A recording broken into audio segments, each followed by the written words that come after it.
Qual é essa história do cachorro, não é? Que o Brasil inteiro tá meio... Há uma repercussão sensibilizado decorrente dessa agressão que foi perpetrada contra o cãozinho Orelha.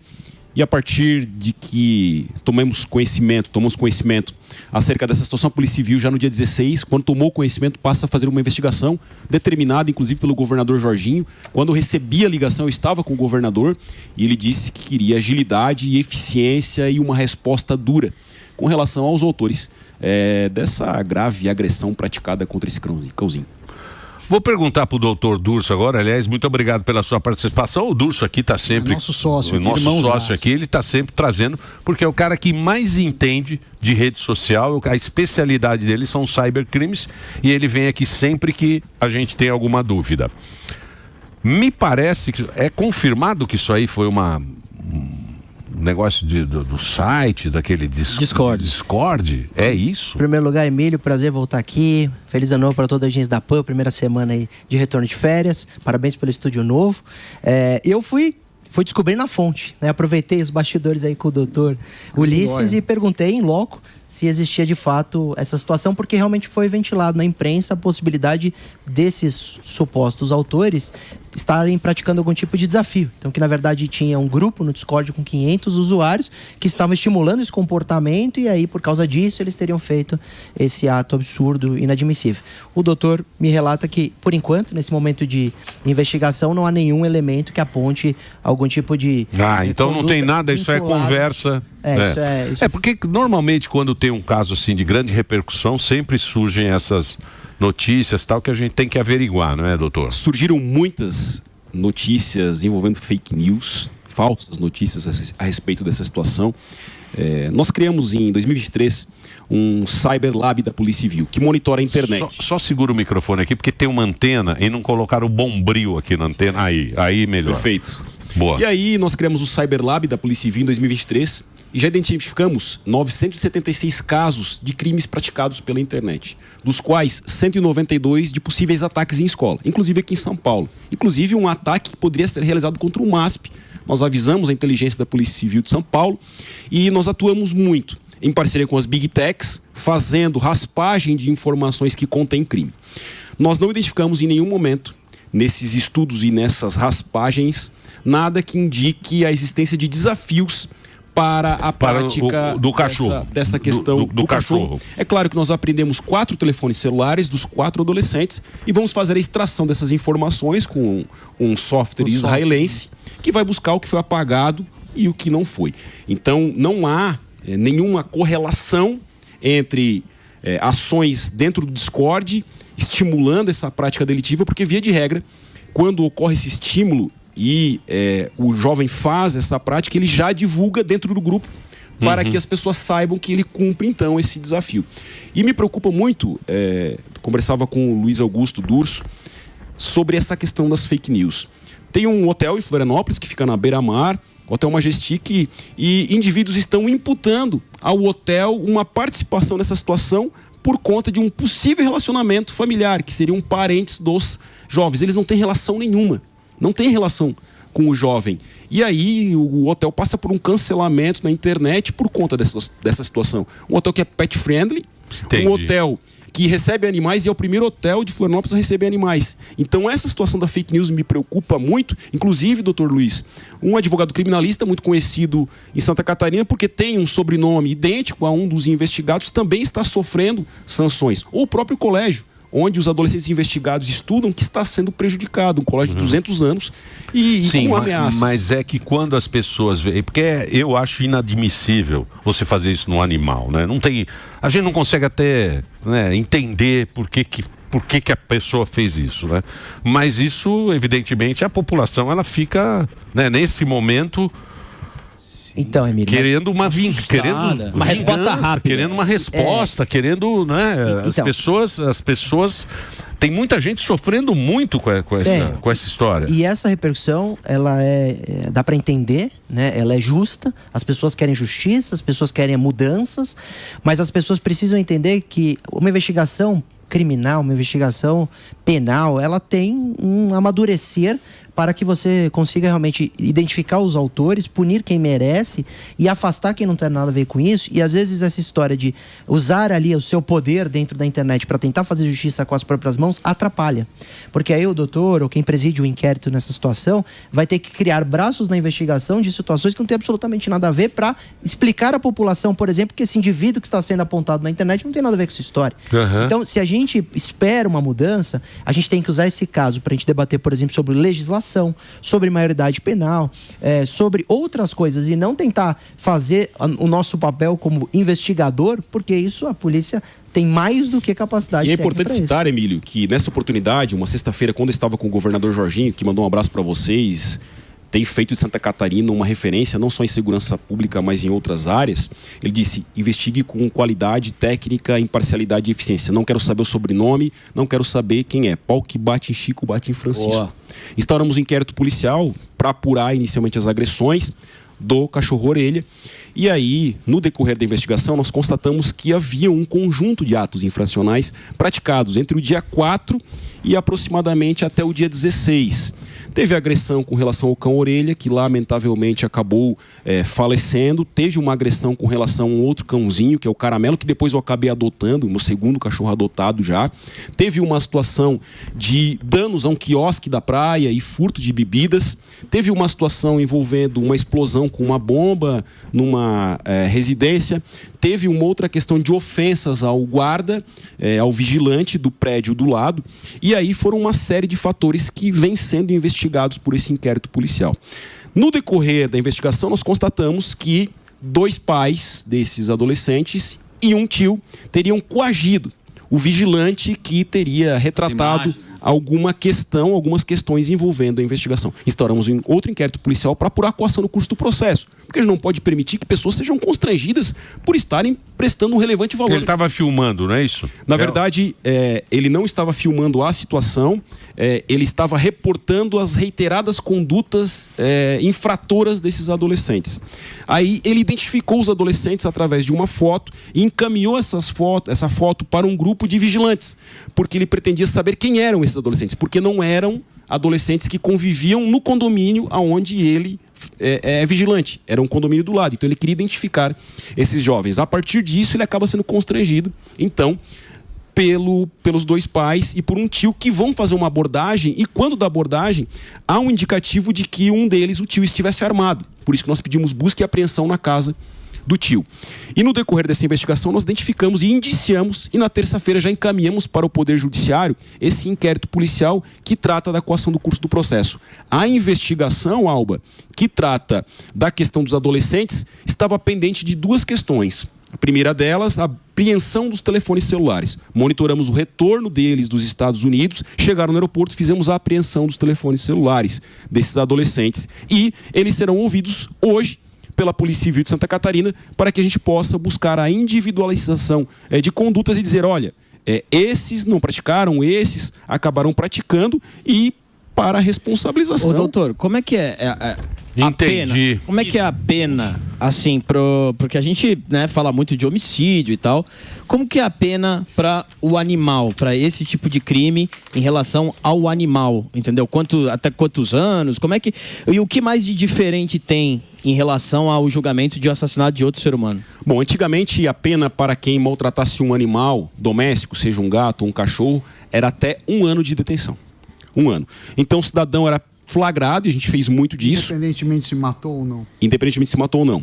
Maus tratos, né? Maus tratos com causa-morte maus tratos. Esse é o tipo penal da lei. É até 1 ano, 6 meses a 1 ano de detenção.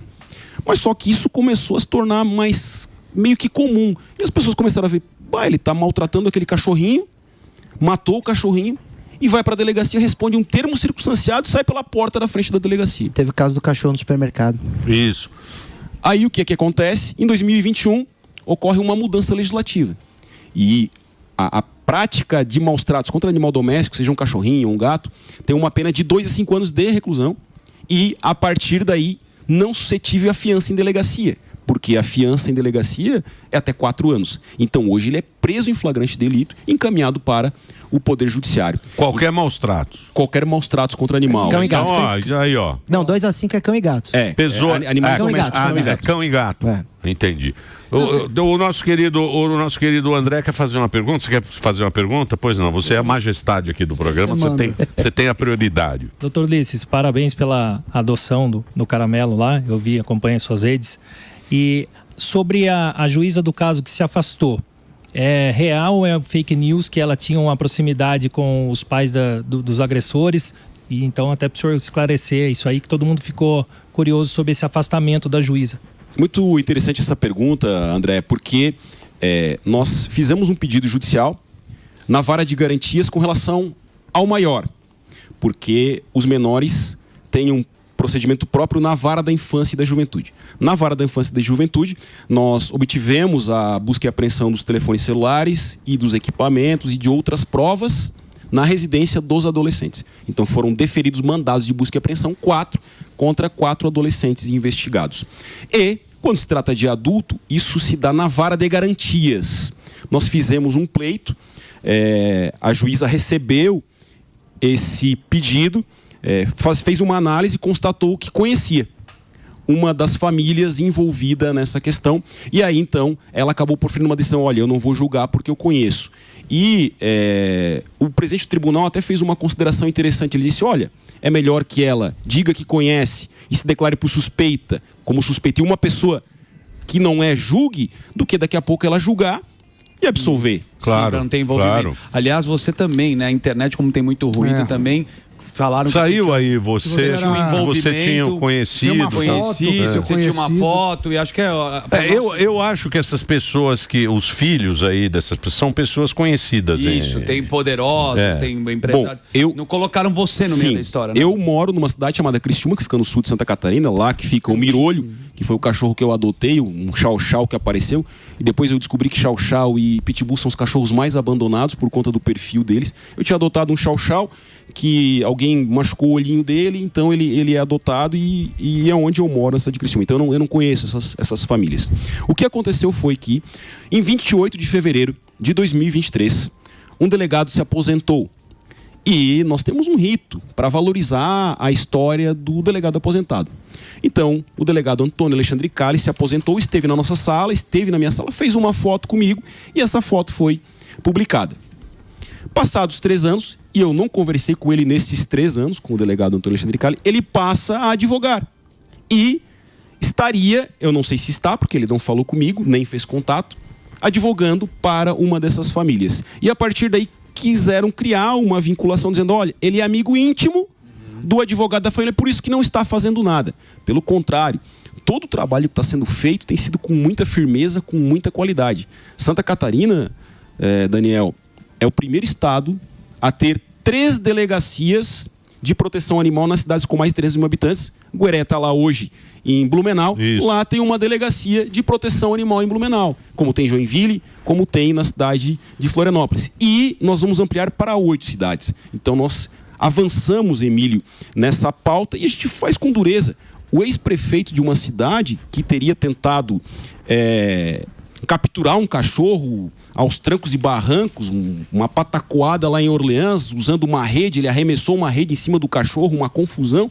Nós pedimos autorização para investigar na época, prefeito, e ele era policial civil. E nós pedimos autorização para investigar e ele foi indiciado. Então me preocupa essa questão de criar vinculações sem a devida responsabilidade. Muito bem. O delegado, ele é delegado, você é delegado geral, né? Lá da Sim, sou delegado geral e não estou presidindo o procedimento. São 2 delegados. Sim. Agora tem um ponto que virou uma polêmica.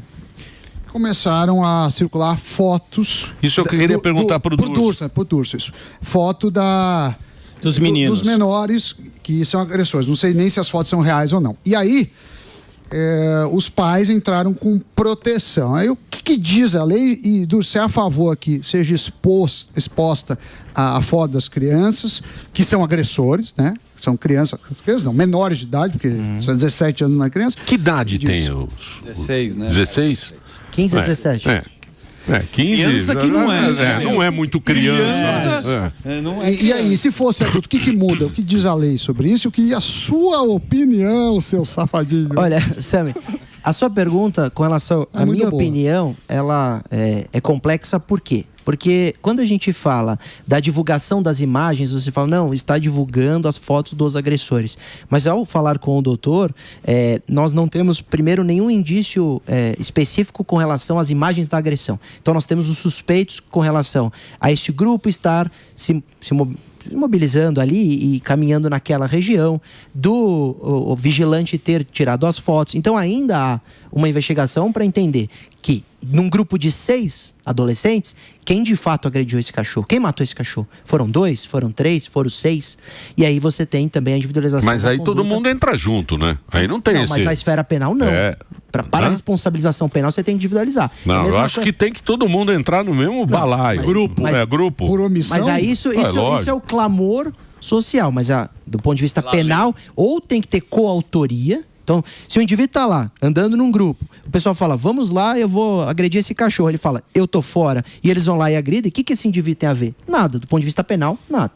Do ponto de vista ético, mas se estivesse junto ali, se estivesse ali participando, dando risada, filmando, etc., a gente começa a pensar em uma coautoria. Participação. Algum tipo de participação no crime, no caso, no ato infracional, por ser menores. Então, com relação a essa questão, a gente tem que analisar primeiro a previsão constitucional da presunção de inocência. Então, enquanto não tiver uma condenação, de fato, desses adolescentes que praticaram o ato criminoso, eles são só suspeitos, investigados, e aí precisa ver o que cada um fez e o que de fato foi o que aconteceu aquele dia. Então tem essa primeira premissa.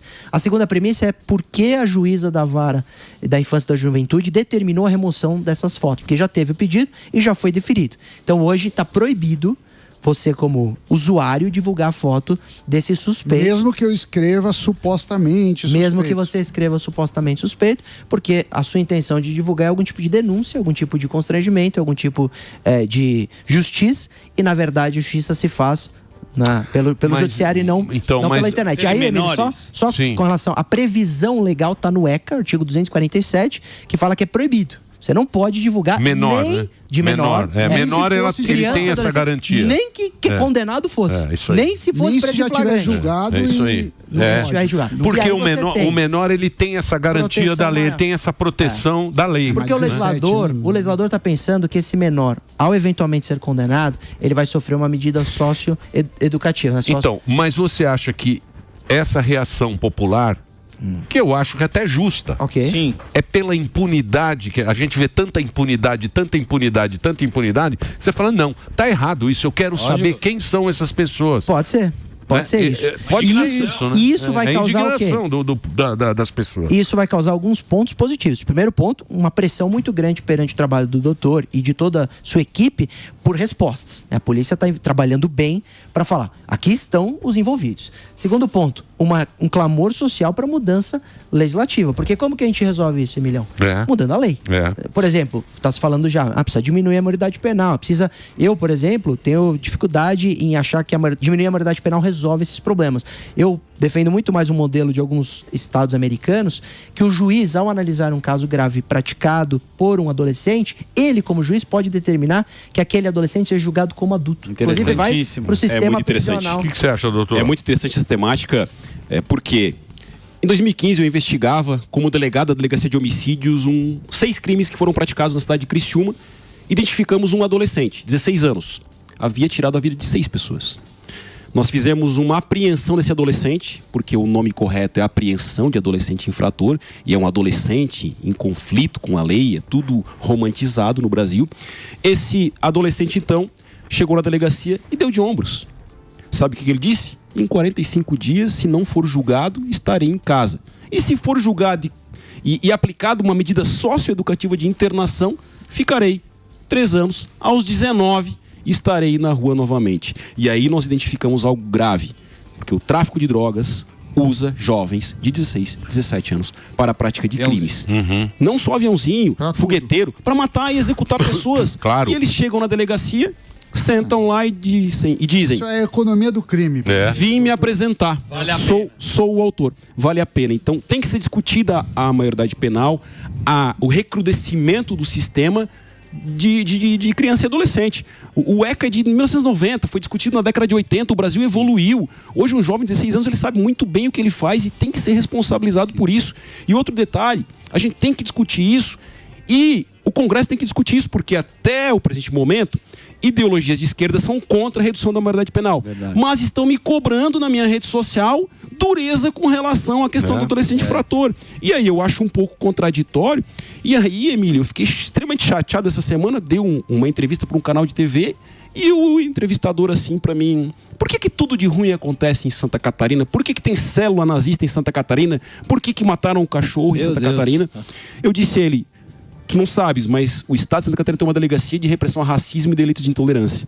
Essas questões de células nazistas foi uma invenção de uma pesquisadora, porque não há nenhuma prova que indique a existência de célula nazista. Então, se está em narrativas, né? Se criando... O cara quer colocar Santa Catarina no balaio. Vai ser o mesmo papinho. Deixa eu fazer uma pergunta. Existe uma ferramenta jurídica para um jovem que tem 17 anos? Vamos supor que um desses meninos aí vão completar 18 anos daqui 6 meses. Às vezes a justiça é lenta. Tem alguma ferramenta jurídica que você consegue pegar o cara para ele ter uma pena maior até ele completar 18 anos? Deixar ele para ser pego realmente ou não? A gente vai usar sempre a data dos fatos. Então, a data do fato, quantos anos ele tinha, vai se aplicar o modelo do ECA se for menor ou o modelo mas o negócio para ser preso quando é idoso não vale, né? Se o cara cometeu um crime aos, sei lá, 65 anos e for condenado aos 80, ele tem redução. Tem a questão da diminuição pela metade da prescrição e tem a questão, às vezes, da prisão domiciliar. Mas apenas a pena é aplicada de maneira... Não tem nenhum benefício. Muito bem. Olha, foi um prazer. Foi uma aula, hein? Legal, foi uma aula rápida, mas uma aula. Explicou. Queria agradecer. Eu vou passar a rede social. Você tem rede social, Ulisses? Sim. Doutor Ulisses. Ó, entra aí na rede social do Doutor Ulisses. Aí você vai acompanhar o trabalho dele. Ele é o delegado geral de Santa Catarina, um cara sério. A gente conhece já o trabalho do delegado Ulisses. É @delegado Ulisses. Você pode entrar lá. E tem o Durso também, que é nosso sócio aqui no Pânico, Luiz Augusto Durso, Luiz com Z, Augusto Durso, ele que é especialista e o melhor advogado do cybercrimes direito do mundo. Ele é o advogado da Cleo Pires. Já me salvou várias vezes também. Da Cleo Pires. Mas já me salvou. E a prova também. de é tão importante que nesse caso os fatos são de crime real, né? Agrediram o animal. Mas eu tenho certeza que muitas respostas virão pela perícia dos aparelhos celulares. Do celular? É, com certeza. Tá tudo lá no iCloud. Mas você acha que eles combinaram? Se fala muito, E mesmo que apague as mensagens, no software pega. Será que não israelense não, mas pega tudo. Eu sei. Mas será que não foi uma loucura, mano? Bebeu uma cachaça. Mas não justifica. Alguma coisa foi falada. Eu sei que não justifica. Depois, pode ter conversado depois. Bem provavelmente. Então, a gente quer saber por quê. Uma hora a gente vai ter essa resposta. Exatamente. Pegou até dos porque, pais também. sabe o que vai acontecer nesse caso também? Provavelmente, uma hora esses adolescentes, com medo das sanções, começarão provavelmente a se delatarem. Vão falar, eu participei nesse nível, quem realmente agrediu foi X9, vai ter um X9. Hora alguém provavelmente vai falar, porque colaborador. Eles são novos, são colaboradores, eles têm uma vida inteira pela frente, se não participar... Mas é triste, né? É triste. É um negócio... E o pior, Emílio, é que aos 18 anos se esquece tudo. O Estatuto de Criança e Adolescente diz, esquece tudo. Agora, o que a gente se compromete com esse caso e com todos os outros? Rigorosidade na investigação, imparcialidade, encaminhamento o mais rápido possível para o Ministério Público e para a Justiça, que é quem aplica as sanções aos adolescentes infratores. Nós não se sentimos intimidados por ninguém. A polícia é muito independente, Santa Catarina, o governador dá total autonomia, independentemente de quem seja e da onde venha. Esse é o nosso compromisso, é o compromisso de Santa Catarina.